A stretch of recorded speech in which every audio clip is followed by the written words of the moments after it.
네, 우리 성도님들 오늘 월요일입니다. 오늘도 주님의 은혜가 가득하고 이 11월 한 달의 첫날인 귀한 하루가 이 한 달의 축복이 임하기를 축복합니다.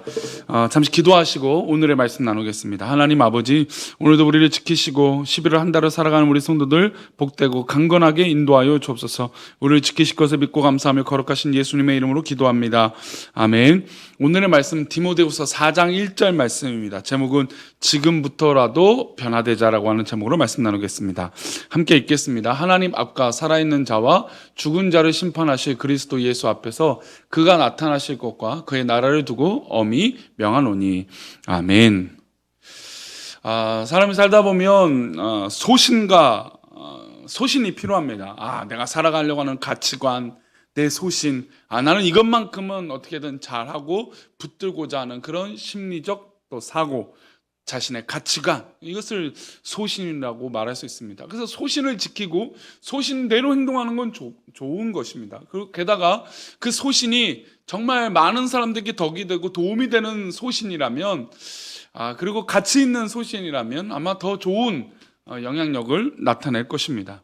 근데 이제 소심이 너무 자기만을 위주로 또 자기 생각에 또 잘못된 판단 가운데 있다면 그 소신은 고집이 됩니다. 그래서 고집을 피우는 사람과 또 소신을 나타내는 사람을 구분하는 건 쉽지는 않겠지만, 그러나 고집을 부리는 사람들 누구나 다 그것이 아니라고, 물론 모든 사람이 아니라고 말할 때 예스라고 말할 수 있는 사람도 영향력이 있는 거지만, 그러나 누가 봐도 이것은 우리가 좀 더 고민해 볼 필요가 있는 문제인데, 이것을 고집을 피우는 사람을 만나면 참 쉽지 않은 상황이 우리 가운데 벌어지게 됩니다. 그리고 살다 보면 이 소신과 또 때로는 이 고집이 자신을 위한 것일 수도 있고 공적인 일일 수 있어요. 그래도 뭐 그런 소신과 어떤 고집이라도, 그런 고집이 나만을 위한 거, 나에게 해당되는 거라면 뭐 그렇게 큰 문제가 되지 않을 겁니다. 그러나 이것이 공적인 문제라면 다시 생각해보고 또 한 번 생각해 봐야 되는 것이죠.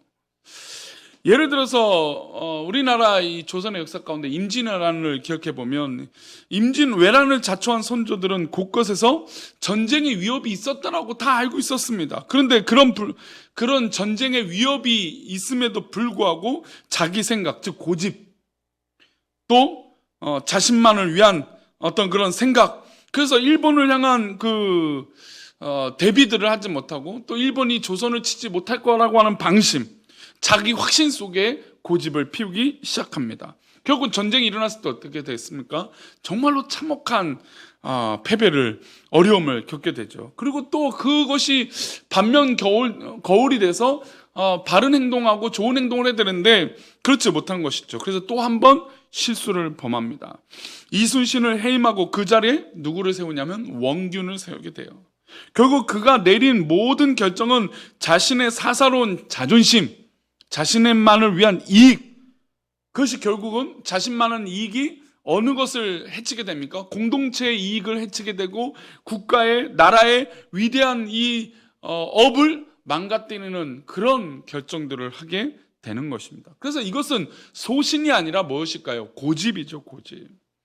그리스도인도, 예수를 믿는 우리들도 소신과 고집 사이를 오가는 일이 번복합니다. 사실 참 이 믿음의 사람들이 이런 고집이냐 아니면 정말 소신이냐, 그러니까 말씀을 붙들고 있느냐 아니면 말씀을 내 뜻대로 해석해서 고집을 피우느냐, 이것이 사실은 종이 한 장 차이예요. 그래서 교회에서는 이런 미묘하고 참 어려운 갈등들이 일어나게 됩니다. 하나님의 나라와 교회를 위하고 자신의 사사로운 이익을 구하지 않는 것, 그것이 소신이에요. 그런데 그 소신에 자신의 이익을 넣고 하나님 말씀에 근거하지 않고 자기 욕망에 두고, 그러면 그것은 자기 아집이고 고집인 것이죠. 바울은 그가 남긴 서신서 마지막 권인 마지막 장에서 지금까지 어떤 영적인 소신을 가지고 살아왔는지 인생을 조명해요. 돌아보는 것이죠. 그리고 믿음에서 낳은 자신의 아들과 같은 디모데에게 너는 앞으로 이렇게 살아라 라고 말씀하고 있어요. 1절과 2절인데요. 다시 한번 봅니다. 하나님 앞과 살아있는 자와 죽은 자를 심판하실 그리스도 예수 앞에서 그가 나타나실 것과 그의 나라를 두고 엄히 명하노니 너는 말씀을 전파하라. 때를 어떤지 항상 힘쓰라. 범사에 오래 참과 가르침으로 경책하며 경계하며 권하라. 사실 지금 1절 말씀에 바울 사도가 다른 서신에서 사용하지 않는 단어가 등장합니다. 엄히 명한다. 그러니까 자신의 아들과 같은 디모데에게 하나님의 말씀을 나타내는 데 있어서 엄히라고 하는 단어, 엄히 명한다라고 말씀하고 있어요. 그 의미는 무엇입니까? 엄히 명한다라는 건 지금 다른 서신서와 다르게 정말로 간절하고 간곡한 소신에 대한 이야기를 하고 있습니다. 그 소신에 대한 2절을 다시 또 한번 읽어보면 너는 말씀을 무엇입니까? 그 엄히 명한 명령은 말씀을 전파하라는 거예요. 때를 어떤지 항상 힘쓰라라는 거예요. 범사에 오래 참과 가르침으로 경책하며 경계하며 권하라는 것이 엄히 명하는 바울 사도의 가르침인 것입니다. 사실 바울 사도는 스스로 복음 전파하다 어떤 삶을 살았습니까? 복음을 전하다가 돌을 맞을 뻔했습니다. 돌을 맞았습니다. 돌을 맞아 죽을 뻔했습니다. 루스드라에서는 돌을 맞아서 거의 죽게 됐습니다. 그래서 다시 일어나 성 안에 들어가서 복음을 전했던 사람이 바울 사도예요. 에베소에서도 유대인들이 그를 막아 복음을 전파하지 못하게 막았습니다. 하지만 그는 다시 어디 갔습니까? 두란노 서원을 세웠습니다. 그곳에서 밤낮 눈물로 하나님의 말씀을 전했던 사람이 바로 바울 사도였습니다. 그리고 이 로마 감옥에 갇히고 로마에 가서 가택연금을 당하고 갇힘을 당하고 그럼에도 불구하고 수많은 서신을 쓰면서 하나님의 복음을 전파하는 일에 앞장섰습니다. 2년 동안이나 모든 사람들을 영접하고 말씀을 전합니다. 그는 항상 최선을 다해서 주의 말씀을 전한 자였고 그 말씀을 최선을 다한 모습이 누구에게도요? 디모데에게도 있기를 소망했던 것입니다. 오늘 바울의 마음을 헤아려 보시고 과연 나는 무엇을 위해서 살고 있는지 돌이켜 보시기를 축복합니다. 내가 하고 있는 일이 영적인 소신, 하나님의 은혜를 입어서 행동하고 있는 것인지 아니면 내 아직과 내 경험과 내 철학과 생각으로만 하고 있는 것인지 돌아봐야 되는 것입니다. 고집을 채우기 위해서 내가 인간적인 욕망을 채우기 위해서 행동하고 있는 것인지 하나님의 나라와 하나님의 영광을 위해서 살아가고 있는지 돌아봐야 되는 것이죠. 바울은 디모데에게 이렇게 말합니다. 복음을 전하다가 기쁘지 않느니 영적 소신이 꺾이는 일도 경험하게 될 것인데 아랑곳하지 않고 열심히 복음을 전하라고 부탁해요.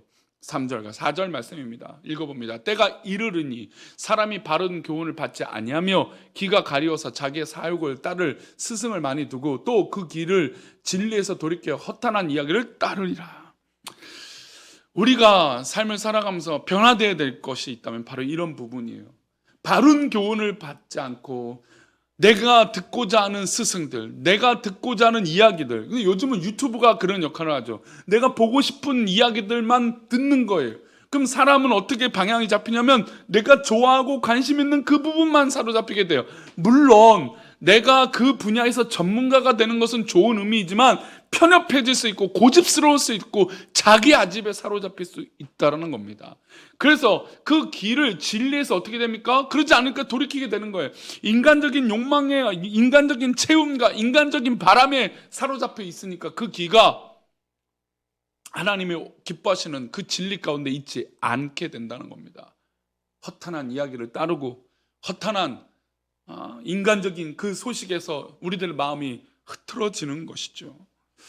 저는 요번에 정치 이야기를 하는 거 좋아하진 않지만 정치 상황들을 보면 참 이것이 맞아요. 아니 우리나라 사람들도 막 자기가 듣고 싶고 자기가 믿고 싶은 걸 믿는 것 같아요. 아니 신앙도 아닌데 우리는 이때일수록 정확하게 판단해야 돼요. 정책이 무엇인지, 저 사람이 어떤 사람인지. 우리는 믿음의 사람이 믿음의 사람답게 판단해야죠. 우리는 그런 고민이 변화가 시작될 시작입니다. 복음 전도자가 신날 때는 그가 전한 복음이 정말 복음을 통해서 사람들이 돌아오는 거예요. 그게 가장 신난 일 아닙니까? 내가 전도했더니 사람들이 감동하고 내가 전도했더니 그 사람이 하나님 믿겠노라고 막 나아가고 이러면 얼마나 기쁜 일입니까?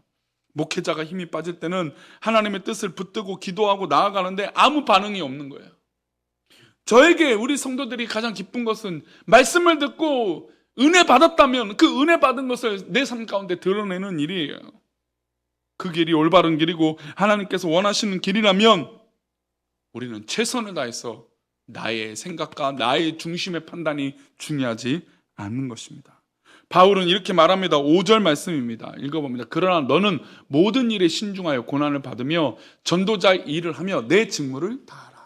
우리가 또한 변화될 것이 있다면 신중하여 고난을 받으며, 그러니까 하나님의 나라를 위해서 그 복음을 전파하는데 고난을 받아야. 우리가 요즘 너무나 잘 먹고 잘 사는 시대가 됐는데 고난 받고자 하지 않아요. 복음 위해서 교회는 고난을 받아야 되고 복음 위해서 교회는 힘써야 되는 것입니다. 사람의 반응에 신경 쓰지 말라고 말씀하시는 것이죠. 내가 맡은 직무는 복음의 전파의 직무인 것입니다. 그 일이 전심전력하는 것이 우리의 사명인 것입니다. 바울이 그렇게 행한 결과가 어떠합니까? 6절입니다. 6절 말씀.